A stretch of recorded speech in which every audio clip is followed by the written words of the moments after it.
ஆண்டவர் தியானிக்க கர்த்தர் நமக்கு தந்த இந்த நல்ல சிலாக்கிய வேலைக்காக நான் ஆண்டவரை துதிக்கிறேன். தொடர்ந்து நம்ம இந்த விசுவாசம் என்ற சப்ஜெக்டை தான் படிச்சுக்கிட்டே இருக்கிறோம். ரொம்ப நம்முடைய வாழ்க்கையில் ஆண்டவர் என்ன எதிர்பார்க்கிறார் என்பதை நம்ம புரிந்து கொள்கிறோம்.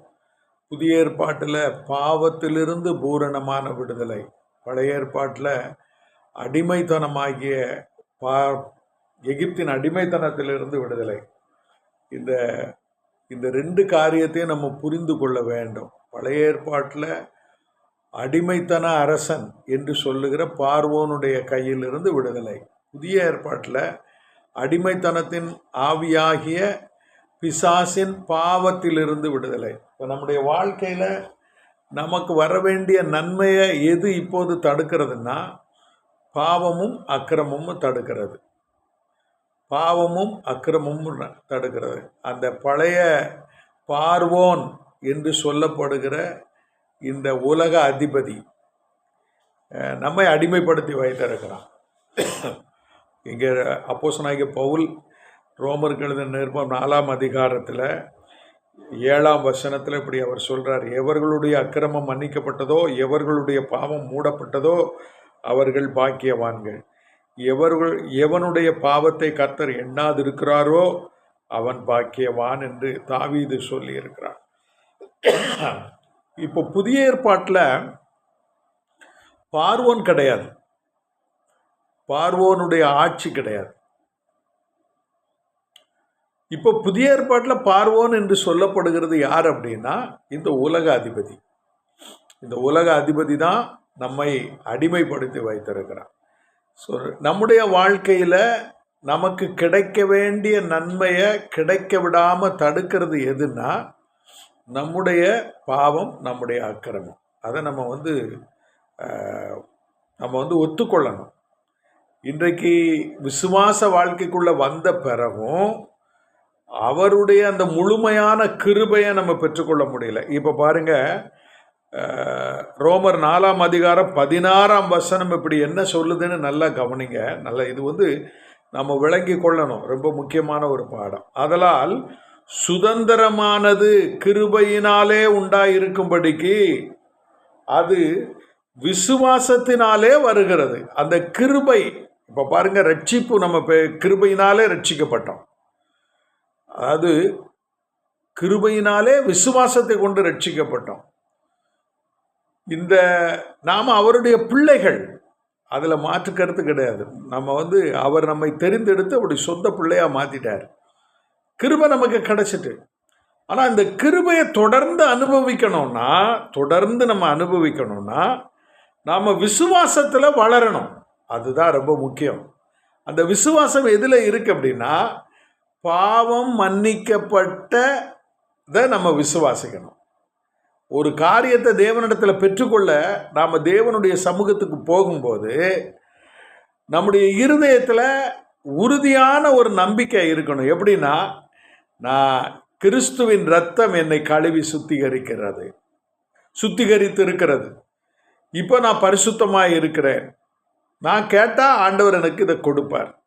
பாருங்க, நியாயப்பிரமாணத்தை சார்ந்தவர்களாகிய சந்ததியாருக்கு மாத்திரமல்ல, நாம் எல்லோருக்கும் தகப்பனாகிய ஆபிரகாமுடைய விசுவாசத்தை சார்ந்தவர்களாக, அங்கே அவர் சொல்றாரு விசுவாசத்தை சார்ந்தவர்களாக. இப்போ இந்த விசுவாசத்திற்கு அடையாளமாக யாரை சொல்லுதாருன்னா ஆபிரகாம் சொல்றார். ஆபிரகாம் 25 வருடம் கழிச்சுதான் மகனை பெற்றெடுத்தார். 100 வயதில் பெற்றெடுத்தார். சாராளுக்கு 90 வயதில் அவள் அதை பெற்றெடுத்தார். நம்ம புரிந்து கொள்ள வேண்டிய விஷயம் என்ன தெரியுமா? நாம் வேறு பிரிக்கப்பட்ட பிறகு இந்த உலகத்தில் இப்போ ஆபிரகாமுக்கு கர்த்தர் விருத்த சேதனத்தை கொடுத்தார். அந்த விருத்த சேதனம் என்பது என்ன? விசேஷித்த வாழ்வு, ஒரு பரிசுத்தமான வாழ்வு, ஒரு வேறு பிரிக்கப்பட்ட வாழ்வு. உலக மனிதனை போல வாழ முடியாது. நீங்கள் இஸ்ரவேல் ஜனங்களுக்கு அதை அப்படி சொல்கிறாரு. பாருங்க, உபாகமம் 33ஆம் அதிகாரம் நம்ம ஏற்கனவே அதை தியானிச்சிருக்கிறோம். இப்போ நம்ம இன்னும் அதை ஆழமாக நம்ம தியானிக்கிறோம். பாருங்க, 33ஆம் அதிகாரம் 28ஆம் வசனம். ஆண்டவர் சொல்கிற வார்த்தை என்ன? இஸ்ரவேல் சுகமாய் தனித்து வாசம் பண்ணுவான். நம்ம உலகத்தில் தான் வாழ்கிறோம். நம்ம தெருவில் மற்ற நம்பிக்கைகளை உடைய விக்கிரகங்களை வணங்குகிற, மற்ற பாரம்பரியங்களை நம்புகிற, இன்னும் பார்த்தீங்கன்னா சராசரியான மனிதர்கள் இருப்பாங்க. ஆனால் நம்ம உள்ளத்தில் இஸ்ரவேலன், நம்ம யார்? உள்ளத்தில் யூதன் அப்படிங்கிறத நம்ம மறக்கக்கூடாது. யூதன் என்றால் என்ன? நாம் விருத்த சேதனம் பண்ணப்பட்டவர்கள். இயேசு கிறிஸ்துவனுடைய இரத்தத்தால், அவருடைய சுவிசேஷத்தால் இந்த பாவ வாழ்க்கை உலகத்திலிருந்து நம்மை ஆண்டவர் பிரித்தெடுத்துட்டார். எதற்கு பிரித்தெடுத்தாரு? நாம் தனித்து வாசம் பண்ண. எப்படி வாசம் பண்ண? இன்னொரு வசனத்தை பாருங்க, நல்லா பாருங்க. 31ஆம் அதிகாரம் உபாகமம் 31:10 9ஆம் வசனம் பாருங்க. கர்த்தருடைய ஜனமே அவருடைய பங்கு. நமக்கு பொருளோ பணமோ ஆஸ்தியோ சம்பத்தோ பதவியோ நமக்கு தஞ்சம் கிடையாது. நமக்கு யார் தஞ்சம்? கர்த்தர் தான் நமக்கு தஞ்சம். அதைத்தான் அவர் சொல்றாரு, கர்த்தருடைய ஜனமே அவருடைய பங்கு, யாக்கோபு அவருடைய சுதந்திர வீதம். நாம யாரு? அவருடைய சொந்த ஜனம், அவருடைய துதியை சொல்லி வருகிற ஒரு சொந்த ஜனம். ஆண்டவர் என்ன சொல்றாரு? பாழான நிலத்திலும் ஊழையிடுதலுள்ள வெறுமையான அவாந்தர வெளியிலும் அவர் அவனை கண்டுபிடித்தார். பாருங்க, ஆபிரகாம கர்த்தர் எங்க கண்டுபிடித்தாருன்னா வனாந்தரத்தில் கண்டுபிடித்தார். 24 வருடம் பார்த்தீங்கன்னா பரதேசி வாழ்க்கை, 25 வருஷம் பரதேசி வாழ்க்கை. அந்த பரதேசி வாழ்க்கைனா என்ன தெரியுமா? கர்த்தரையே நம்பி வாழ்றது. எப்படி? அவருடைய பயணத்திற்கு, அவருடைய பாதுகாப்பிற்கு, அவருடைய தேவைக்கு, இந்த மூன்றுக்கும், அதாவது தேவை, பயணம், பாதுகாப்பு, இந்த மூணுக்கும் கானான்ல ஆபிரகாம் யாரை தான் சார்ந்திருந்தாரு? கர்த்தரையே சார்ந்திருந்தார். அந்த 25 வருடங்கள் பார்த்தீங்கன்னா 100 வருடம் ஆண்டவரை எப்படி சார்ந்து வாழ்ந்தார். அவர் எப்படி கண்டுபிடித்தாரா? அப்படி பாருங்க, அவாந்தர வெளியிலேயும் அவர் அவனை கண்டுபிடித்தார். அப்புறம் பாருங்க, அவர் நடத்தினார், அவனை நடத்தினார், அவனை உணர்த்தினார், அவனை தனது கண்மணி போல காத்தருளினார். அல்லேலூயா! தேவ ஜனத்திற்கு இருக்கிற ஒரு மேன்மை என்ன தெரியுமா? நீங்க பாத்தீங்கன்னா விசுவாசத்திற்கு அருளப்படுகிற முத்திரை என்ன தெரியுமா? வேறு பிரிக்கப்பட்ட ஜீவியம். பழைய ஏற்பாட்டில் அதை விருத்த சேதனம்னு சொன்னாங்க. அது சரீரத்தில் ஆண்டவர் கொடுத்தார். அது நமக்கு ஆதியாமம் அந்த 17ஆம் அதிகாரத்தில் அது சொல்லப்பட்டிருக்கு. ஆதியாகமம் 17ஆம் அதிகாரம். நீங்கள் வேதத்தை விரல்களை இந்த பகுதிகளில் வச்சுக்கோங்க. ரோமரில் ஒரு பகுதி, ஒரு விரலை வச்சுக்கோங்க. அப்புறம் உபாகமம் 32 ஒரு பகுதியை விரலை வச்சுக்கோங்க.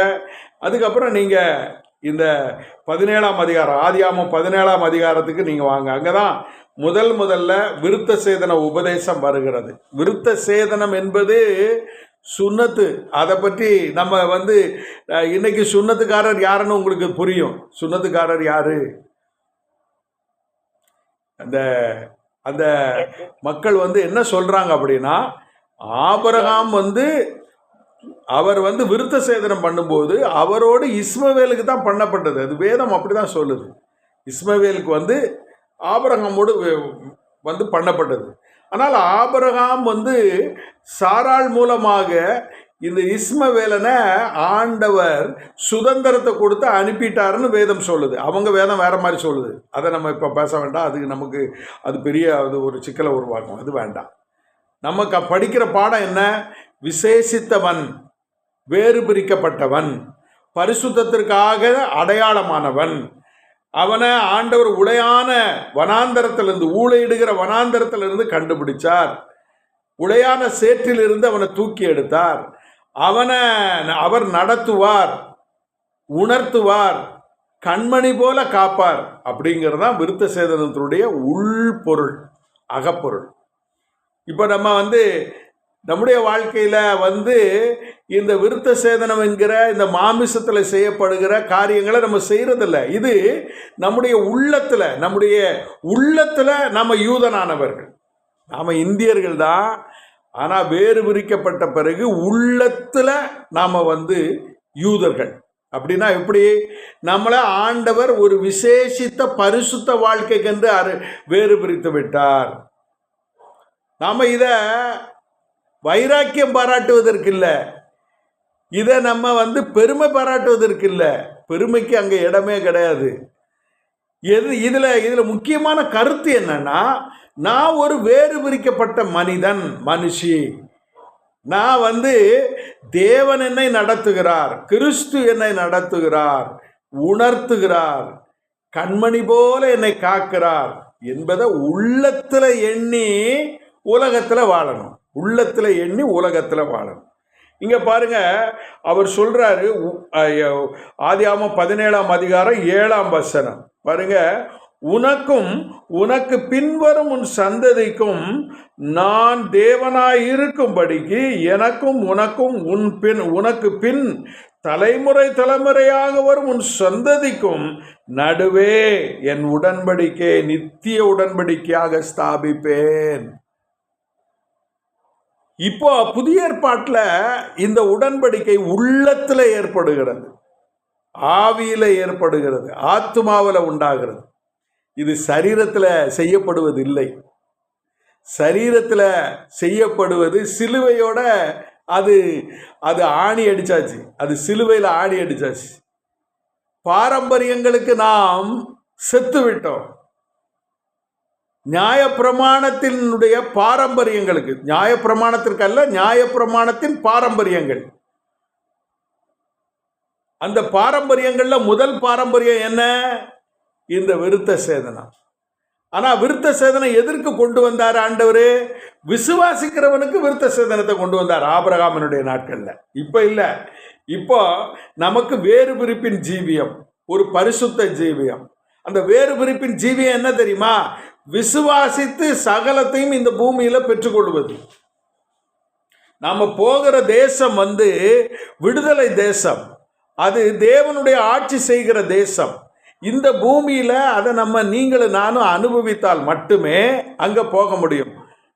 அப்போ நமக்கு அதை சுதந்திரமா கர்த்தர் தந்திருக்கிறார். கிருபையினால அந்த ரட்சிப்பு நமக்கு வந்துருச்சு. இந்த ரட்சிப்பை வைத்து தேவனுடைய பிள்ளைங்கிறத விசுவாசித்து இந்த பூமியில நாம சகலத்தையும் பெற்று அனுபவிக்க வேண்டும். உலக காரியத்தில் அனுபவிக்கணும். நமக்கு உள்ளதையும் கர்த்தருக்கு கொடுத்து ஆண்டவருடைய பரிசுத்த நாமத்தை மகிமைப்படுத்தணும். எல்லா சபையிலையும் 10ல் 1 சொல்லுவாங்க. ஆனால் வேதம் புதிய ஏற்பாட்டில் அப்படி சொல்லலை.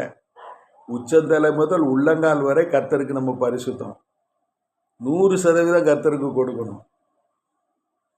பொருளை மட்டும் இல்லை, நம்முடைய நேரத்தை கொடுக்கணும், நம்முடைய உடைமைகளை கொடுக்கணும், நம்முடைய பிள்ளைகளை கொடுக்கணும், எல்லாத்தையும் கொடுக்கணும். ஆண்டவர் நம்மை ஒரு விசேஷித்த பரிசுத்த வாழ்க்கைக்கென்று அழைத்திருக்கிறார். நம்மை அவரை விசுவாசித்து இந்த பூமியில சீமானா வாழ்வதற்கு, பரிசுத்தமா வாழ்வதற்கு, பாதுகாப்பா வாழ்வதற்கு ஆண்டவர் நமக்கு அதை கொடுத்திருக்கிறார். நீங்க நல்லா புரிஞ்சுக்கங்க. சீமானாக வாழுதல், பரிசுத்தமாக வாழுதல், பாதுகாப்பாக வாழுதல், இந்த மூன்றையும் நமக்கு விசுவாசம், ரட்சிப்பு மற்றும் விசுவாசம், இந்த மூன்றை நமக்கு தருது. அன்றாட தேவைக்கு தேவனை சார்ந்து கொள்ளணும். அன்றாட பரிசுத்தத்திற்கு, அர்ப்பணிப்புக்கு கர்த்தரை சார்ந்து கொள்ளணும். அன்றாட பாதுகாப்புக்கு கர்த்தரை சார்ந்து கொள்ளணும். இதற்கு விசுவாசத்தை செலவழித்து இதெல்லாம் பெற்றுக்கொள்ளணும். இன்றைக்கு நம்ம பணத்தை செலவழித்து எல்லாத்தையும் பெற்றுக்கிறோம். பணத்தை செலவழித்து தான் நாம் வயத்தை நிரப்பிக்கிறோம்,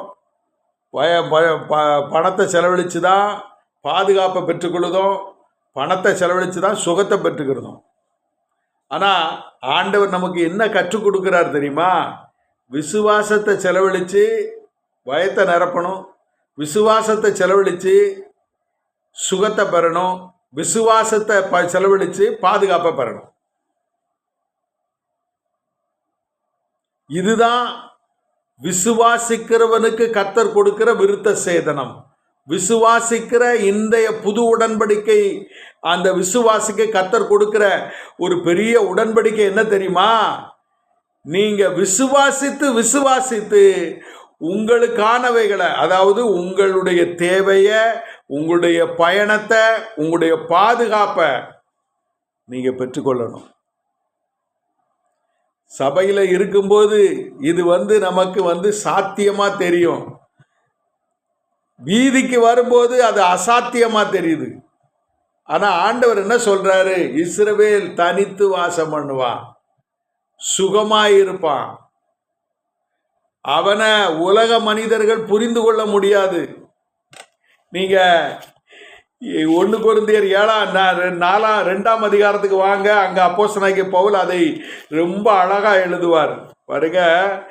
இங்க 2ஆம் அதிகாரத்துல பாருங்க, எழுதியிருக்கிறபடி 9ஆம் வசனம், 1 கொரிந்தியர் 2ஆம் அதிகாரம் 9ஆம் வசனம், எழுதியிருக்கிறபடி தேவன் தம்மில் அன்பு கூறுகிறவர்களுக்கு ஆயத்தம் பண்ணினவைகளை கண் காணவும் இல்லை, காது கேட்கவும் இல்லை,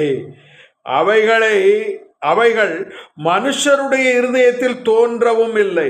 நமக்கோ வேறு பிரிக்கப்பட்ட தனித்து வாசம் பண்ணுகிற உள்ளத்தில் யூதனானவனுக்கு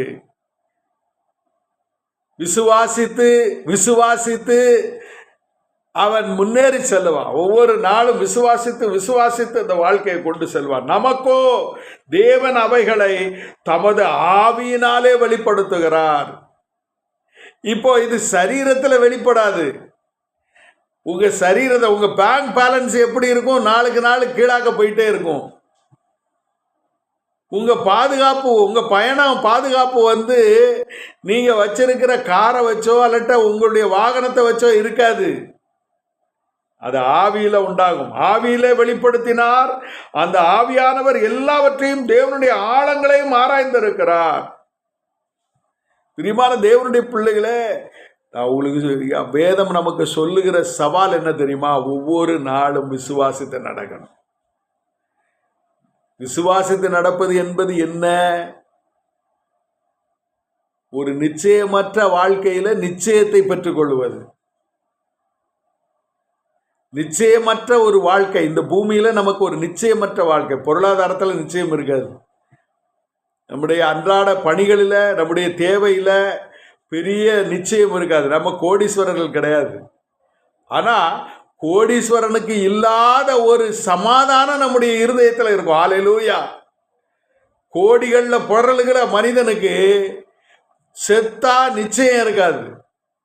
அவன் அலறுவான் படுக்கையில். நம்ம அப்படி அலற மாட்டோம். நம்ம நித்தியத்தை பற்றி நமக்கு தரிசனம் உண்டு. நம்முடைய மரணத்திற்கு பிறகு உள்ள வாழ்க்கையில நமக்கு ஒரு தெளிவு இருக்கும். அப்படின்னா இன்றைக்கு உரிய தேவையிலும் நமக்கு தெளிவு இருக்கணும்னு சொல்றாரு ஆண்டவர். நான் உன்னை நடத்துவேன். நீங்க அந்த 32ஆம் வசனம், உபாகம் 32:10 பாருங்க. அங்க ஆண்டவர் நமக்கு சொல்ற காரியம் என்ன பாருங்க. வெறுமையான அவாந்தர வழியிலும் அவர் அவனை கண்டுபிடித்தார். எதற்கு கண்டுபிடித்தார்? அவனை நடத்திட, அவனை உணர்த்திட, அவளை காத்தருளினார். கண்மணி போல காத்திட. ஒரு வேறு பிரிப்பின் ஜீவியம், கர்த்தரையே சார்ந்து கொண்டு தேவனையே நம்பி வாழுகிற ஒரு வாழ்க்கை. எதற்கு? இந்த உலகத்தின் தேவைக்கு, பரிசுத்தத்திற்கு, பாதுகாப்பிற்கு. ஹல்லேலூயா. இது விசுவாசத்தினால வரணும். அதுதான் ரொம்ப முக்கியம். விசுவாசித்து இதை பெறணும். என்னுடைய பரிசுத்தம் யாருடைய கையில் இருக்கு? நான் விசுவாசிக்கிறத பொறுத்து நான் தேவனோடு வாழுவேன். என்னுடைய என்னுடைய தேவைகள் எப்படி சந்திக்கப்படும்?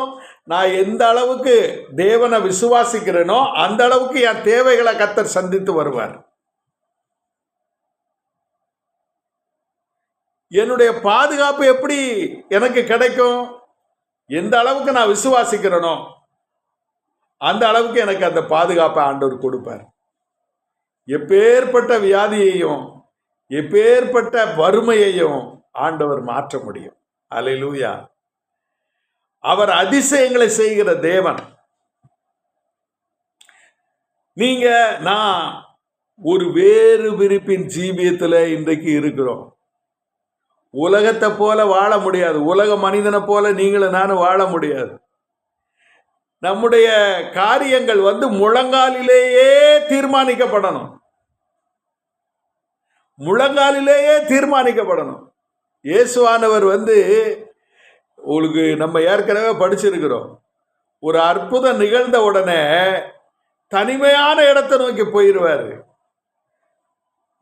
போய் ஆண்டவருடைய சன்னிதானத்தில் பெரிய அற்புதம் நடக்குது. 5 அப்பம் 2 மீன் 5000 பேருக்கும் அதிகமான மக்களுக்கு அவர் உணவு கொடுக்கிறார். வாங்கி உடைச்சி அவ்வளவு பேருக்கும் ஆகாரம் கொடுத்து மீதியான துணிக்கைகள் 12 கூட நிறைய எடுக்கிறார். எடுத்துட்டு அடுத்த நிமிஷம் எல்லாரையும் துரிதமா அனுப்பி விட்டுட்டு அவர் சாப்பிட்டாரா இல்லையாங்கிறது அங்க சொல்லப்படலை. அவசர அவசரமா அவர் தேவ சமூகத்துக்குள்ள ஓடுறார். ஒரு பெரிய அற்புதம் நிகழும் போது நாம அங்க நிக்க விடாது. யாராவது ஒருத்தர் நீங்க ஜெபம் பண்ணீங்க எனக்கு சுகம் கிடைச்சிட்டுன்னா அதை காத்திலே வாங்கப்படாது. அப்படியா அப்படின்னு கேட்டேன்னா பிசாசு பெருமையை உங்க உள்ளத்துல உணர்ந்து போட்டுருவான். என் கையினால அற்புதம் நடக்கு, அப்போ ஒரு ஊழியத்தை நம்ம துவங்கிடலாம். இல்லை, அந்த இடத்துல நிக்காதங்க, ஓடிருங்க. ஏன்னா அந்த வல்லமை, அந்த அற்புதம், அந்த அதிசயம் கர்த்தர் செஞ்சது. நீங்க செஞ்சது இல்லை. ஒரு மனிதன் உங்க வார்த்தையினால ஒரு விசுவாசத்துக்குள்ள வந்தா கர்த்தருக்கு மகிமையை செலுத்தி அந்த இடத்தை விட்டு ஓடிருங்க, நிக்கப்படாது. ஆண்டவர் நம்மளை வேறு பிரிப்பின் ஜீவியத்திற்குள்ள வச்சிருக்கிறார். அந்த யோவான் ஸ்நானகனுடைய தலை வெட்டப்பட்டது என்று அவர் கேள்விப்பட்ட உடனே அவர் வனாந்தரமான இடத்திற்கு போனார். ஒரு துக்கமான செய்தி வந்த உடனே அவர் வனாந்தரமான ஒரு இடத்திற்கு போய் தேவனோடு அவர் உறவாடினார். நாம ஜெபத்தை மட்டும்தான் சார்ந்து இருக்கணும். நம்முடைய பேங்க் பேலன்ஸை சார்ந்து இருக்கக்கூடாது. நமக்கு எப்போ ஒரு சமாதானம் இருக்கும்?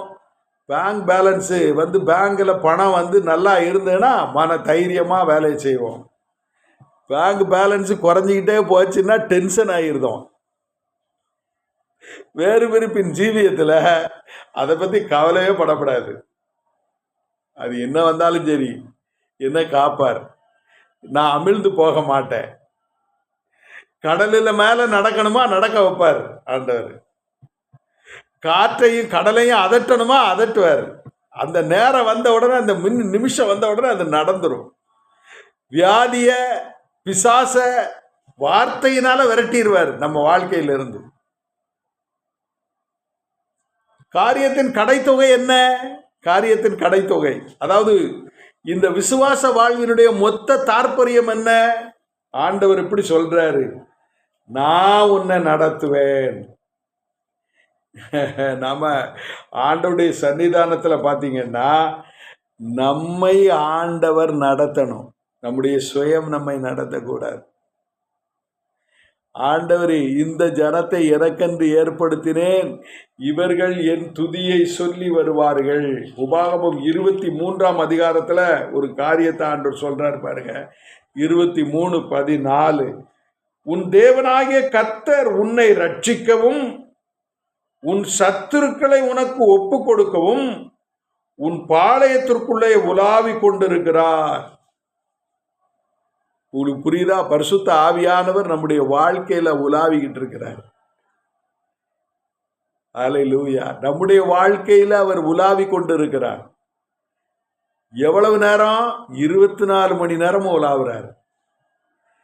நீங்க தூங்கிட்டு இருக்கும்போது உங்க படுக்கையில உங்க தலைமாட்டு மேல பரிசுத்த ஆவியானவர் இருக்கிறார். நீங்கள் நடந்து போகும்போது பரிசுத்த ஆவியானவர் உங்க கூட இருக்கிறார். நீங்கள் பேசும்போது உங்களுடைய நாவில் அவர் பரிசுத்த ஆவியானவர் இருக்கிறார். கட்டுப்பாடு வேணும், கட்டுப்பாடு. செவி கொடுத்தல் வேணும். கவனமாக ஆவியானவருக்கு செவி கொடுக்கணும். பேசுகிற ஒவ்வொரு வார்த்தையும் ஆவியானவர் தருகிற வார்த்தையை பேசணும். மாமிசம் தருகிற வார்த்தையை பேசக்கூடாது. பிரியமான தேவனுடைய பிள்ளைகளே, இந்த வேறு பிரிப்பின் ஜீவியம் ஒரு முத்திரை. அததான் வேதம் நமக்கு அதை திட்டமா சொல்லுது. ரோமர் 4ஆம் அதிகாரத்தில் அதை அவர் அப்போஸ்தலனாகிய பவுல் எழுதும்போது, ஆபிரகாமுக்கு விருத்த சேதனம் முத்திரையாக வழங்கப்பட்டது. இப்போ பரிசுத்த ஆவியானவர் நமக்கு முத்திரையாக வழங்கப்பட்டு இருக்கிறார்.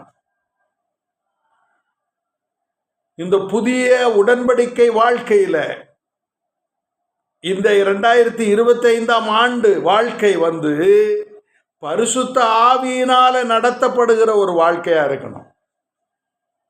என்னுடைய விருப்பத்தின்படி நடக்கிற வாழ்க்கையா இருக்கக்கூடாது. பரிசுத்த ஆவியானவர் இதை நடத்தணும். காலையில் அவர் பாதத்தில் கரங்களை உயர்த்தி, ஆண்டவரே என்னை இன்று நடத்தும், உணர்த்தும், காத்தருளும்னு சொல்லி ஜெபிக்கணும். என்னை நடத்தும், உணர்த்தும், காத்தருளும். நம்முடைய ஜெபத்தினுடைய சாராம்சம் ரத்தின சுருக்கம் அப்படித்தான் இருக்கணும். எலியா ஜெபிக்கும் போது, என்னை கேட்டருளும், என்னை கேட்டருளும், உடைய வார்த்தையின்படி இதையெல்லாம் நான் செய்தேன் ஆண்டவரே என்று சொல்லி அவன் ஜெபித்த உடனே பரலோகத்திலிருந்து அக்கினி இறங்கி பலிபீடத்தை நக்கி போட்டது. நம்முடைய வாழ்க்கையில் ஆண்டவர் இல்லாமையை எடுத்துருவார். வறுமை இருக்காது. நான் உங்களுக்கு சொல்றேன், வறுமை இருக்காது, வியாதி இருக்காது, பாவமும் இருக்காது. பரிசுத்தமான ஒரு வாழ்க்கை. அதற்கு முத்திரையாக பரிசுத்த ஆவியானவரை நமக்கு தந்திருக்கிறார். நீங்க உங்க வாழ்க்கையில நீங்க பெற்றுக்கொண்ட பரிசுத்த ஆவியானவரை துக்கப்படுத்தினா உங்க வாழ்க்கையில ஆசீர்வாதத்தை எப்படி நீங்க பெற முடியும்? ஒரு பழம் எடுத்துக்கிட்டா அந்த பழத்துக்குள்ள விதை இருக்கும், வெளியே தோல் இருக்கும். ரெண்டுக்கு இடையில தான் சுவையான கனி இருக்கும். விதைக்கு வெளியே, தோலுக்கு உள்ள சுவையான கனி இருக்கும். நாம் தோலையும் விதையையும் கையில் வச்சுட்டு இந்த கனியை மட்டும், அதாவது அந்த சுவையான பகுதியை சேதப்படுத்திக்கிட்டு இருந்தா, அது பூச்சி அரிச்சு அது அழுகி போனால் அதை சாப்பிட முடியுமா? முடியாது. பிரியமான தேவனுடைய பிள்ளைகளே, தேவன் நமக்கு அருளுகிற ஒவ்வொரு நாளும் அருளுகிற கிருபையை அல்ல தட்டக்கூடாது. அதை எப்படி நம்ம அல்ல தட்டிடுறோம் தெரியுமா? நம்முடைய சுயத்திற்கும் நாம் தேவனுடைய வார்த்தைக்கு கீழ்ப்படிய மறுக்கும் போது தான் நாம் வீழ்த்தப்படுகிறோம். அது பாவத்தின் வழியாக நம்முடைய வாழ்க்கை வீழ்த்தப்படுகிறது. இந்த காலை வேளையில் ஆண்டவரே என்னை உணர்த்தும், என்னை நடத்தும், என்னை காத்தருளும் என்று ஜெபிக்க பழகி கொள்ளுவோம். ஜெபத்திலேயே நம்முடைய வாழ்க்கையை ஓட்ட கற்றுக்கொள்ளுவோம். அதுதான் வேறு பிரிப்பின் ஜீவியம். அந்த வேறு பிரிப்பின் ஜீவியத்தை நம்முடைய வாழ்க்கையில் பெற்றுக்கொள்ளுவோம். கர்த்தர் நம்முடைய வாழ்க்கையை ஆசீர்வதிப்பார். கண்களை மூடி ஜெபிப்போம். நல்ல ஆண்டவரே, இந்த காலை வேளைக்காய் உம்மை துதிக்கிறோம். ஆண்டவரே, நீர் எங்களோடு பேசி வருகிறீர், எங்களுடைய விசுவாசத்தை பலப்படுத்துகிறீர். ஆண்டவரே, எங்களோடு கூட இடைப்பட்டு ஒவ்வொரு நாளும் ஒரு வேறு பிரிப்பின் ஜீவியத்தை, தனித்து வாழுகிற ஒரு வாழ்க்கையை ஆண்டவரே, பரிசுத்த ஆவியானவர் எங்களை நடத்தும்படி எங்களை முற்றிலுமாய் ஒப்பு கொடுக்கிற ஒரு வாழ்க்கையை நீர் எங்களுக்கு தருகிறீர். உமக்கு ஸ்தோத்திரம். ஆபிரகாமினுடைய விசுவாசத்தை இந்த புது உடன்படிக்கை வாழ்க்கையில் எங்களுக்கும் தந்து எங்களை நடத்துவீராக. பரிசுத்த கரத்தில் ஒப்பு கொடுக்கிறோம். கிருபை ஆளுகை செய்யட்டும். நாள் முழுவதும் ஆண்டவரே எங்களை காத்தருளும், எங்களை நடத்தும், எங்களை உணர்த்தும். ஆண்டவரே, இயேசுவின் நாமத்தில் வேண்டுகிறோம் நல்ல பிதாவே, ஆமென்.